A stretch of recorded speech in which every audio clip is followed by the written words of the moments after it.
మెరుపుల్లో మేఘాలు కదిలొస్తే అందాలు వాళ్ళు చూపులో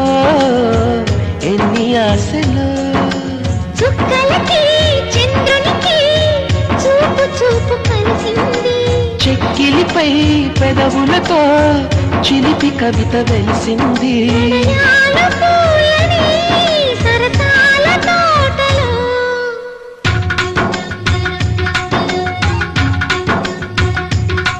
మనసన్నది అన్నది కమ్మని కౌగిలి కొత్తగా ఉందని వయసన్న